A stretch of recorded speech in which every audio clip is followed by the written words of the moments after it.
everybody, welcome back. My name is Miss Alyssa, and I have another building challenge for you today.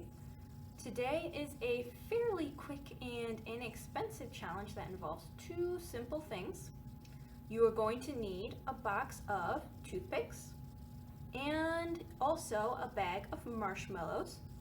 I won't tell you how many you need of both. It all depends on how big you want your structure to be. So we will be building with those two things today, toothpicks and marshmallows. If you have those at home or you want to go out and get some and then come back to the video and you can build along. To get us in the mood for some building and creative thinking, we're going to start with a book. We will be reading Iggy Peck, Architect. So let's go ahead and get started.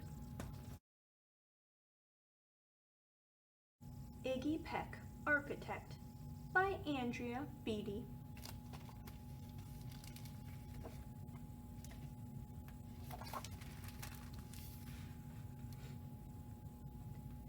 Young Iggy Peck is an architect and has been since he was 2, when he built a great tower in only an hour with nothing but nappies and glue. "Good gracious, Ignatius," his mother exclaimed. "That's the coolest thing I've ever seen." But her smile faded fast as a light wind blew past and she realized those nappies weren't clean. "Ignatius, my son, what on earth have you done? That's disgusting and nasty. It stinks." But Iggy was gone. He was out on the lawn using dirt clods to build a great sphinx. When Iggy was 3, his parents could see his unusual passion would stay. He built churches and chapels from peaches and apples, and temples from modeling clay. At dinner one night, to his father's delight, Iggy got a bright gleam in his eye, and out on the porch built the St. Louis Arch from pancakes and coconut pie.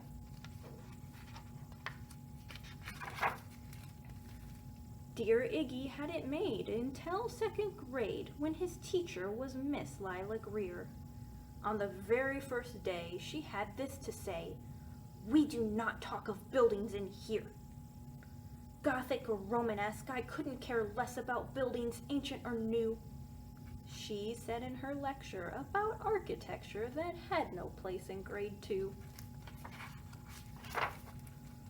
It might seem severe, but she was sincere, for when she was no more than 7, she'd had a great fright at a dizzying height in a building so tall it scraped heaven. On an architect's tour of the 95th floor, young Lila got lost from the group. She was found 2 days later in a stuck elevator, eating cheese with a French circus group. After that day, it's quite safe to say she thought all building lovers were nuts. As a teacher, she taught that above all, one ought to avoid them, no ifs, ands, or buts. As you might guess, it would cause Iggy stress to hear such terrible talk. But he didn't hear. He sat in the rear while building a castle of chalk. "You, Iggy Peck, your desk is a wreck. Tear down that castle right now. You will not build in here. Is that perfectly clear? Do you need to see Principal Howe?" "No, ma'am," Iggy said. He lowered his head, and his heart sank down to the floor. With no chance to build, his interest was killed. Now 2nd grade was a bore.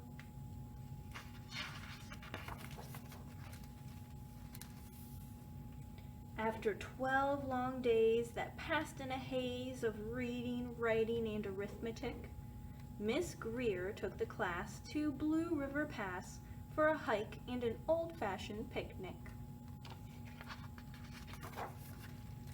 They crossed an old trestle to a small island nestled in the heart of a bubbling stream. But they no sooner passed than the footbridge collapsed and Miss Lila Greer started to scream. We're trapped here! Oh my! Alas, kids, goodbye! Her eyeballs rolled back in her head. She dropped to the ground with a faint groaning sound. Luckily fainted, not dead. The class was amazed. They stood there quite dazed, uncertain of what they should do. But one bright young man was off hatching a plan, which started with Miss Lila's shoe. Soon each lad and lass there at Blue River Pass was working together as one. And when she came to, Miss Lila Greer knew that something quite brave had been done. She looked in the air and saw hanging there a structure with tables and braces, and on the far side, beaming with pride, were 17 smiling young faces. Boots, tree roots and strings, fruit roll-ups and things, some of which one should not mention, were stretched ridge to ridge in a glorious bridge, dangling from shoestring suspension. It all became clear to Miss Lila Greer as she crossed the bridge over the stream. There are worse things to do when you're in grade 2 than to spend your time building a dream. Now, every week at Blue River Creek, elementary and second grade, all the school kids can hear, along with Miss Greer, how the world's greatest buildings were made. The weekly guest speaker in t-shirt and sneakers talks of buildings from Rome to Quebec.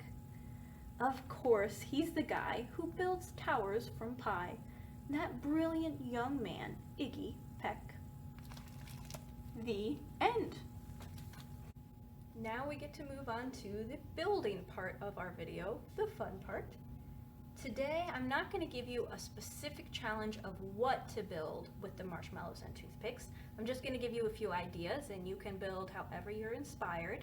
A couple of hints before you get started. I know I told you to get toothpicks and marshmallows. I have seen people do this challenge with uncooked spaghetti noodles instead of toothpicks, so that's one option. You can also use different sizes of marshmallows, right? I prefer and have the mini marshmallows here. You could use standard marshmallows. Those might be a good idea if you're working with some preschoolers or toddlers and you want to try this challenge. You might want to use the bigger marshmallows. But if you want to make something big and elaborate, it's better to use the mini marshmallows. They weigh a lot less. So that's a good place to start. Another marshmallow hint is that it might be a good idea to open your bag of marshmallows before you want to build, like a day or two before you want to build. When the marshmallows are fresh, they're delicious and soft, right? Once they've been open for a little while, they get stale, they harden a little bit, and that makes them a better building material because they'll keep their shape a lot better. These marshmallows are nice and fresh, so I have not done that particular hint, but it is a good idea, especially if you want to make something big like a tall tower. You might want to start by opening your marshmallows a little early, but I did not do that. So I started by making a few basic shapes. You could start by making a square, just like so, with 4 marshmallows and toothpicks in between. There is also always triangles. In fact, you should make triangles because triangles are a great shape to build with, a nice strong shape that make a nice base for your tower if you are making a tower or whatever you're making. I also made 3D versions of those 2 shapes. So we've got a square here. You can see it's not quite straight. That's partly because it's in my hand and partly because these marshmallows are fresh, so they're not keeping their shape as well and it's a little bit whopper-jawed. So there's a square, which is 2 of those squares stacked on top of each other with toothpicks in between, and then here is a 3-dimensional triangle using the toothpicks and the marshmallows as well. So if you aren't sure exactly what you'd like to build today, it might be a good idea to start by just making a ton of squares and a ton of triangles and then just piecing them together and seeing what happens and build from there. Otherwise, you could be inspired by anything with what you make. A lot of kids just like to make a geometric structure and see what happens, or you might want to build a castle or a tower or a pyramid. Let me know how it goes. I'd love to see pictures of your finished product, especially if you're trying to make a tall tower. Maybe stand next to it in your picture, or some measuring tape so I can see how tall you got. So let me know how it goes. Thank you for tuning in. I will see you next time.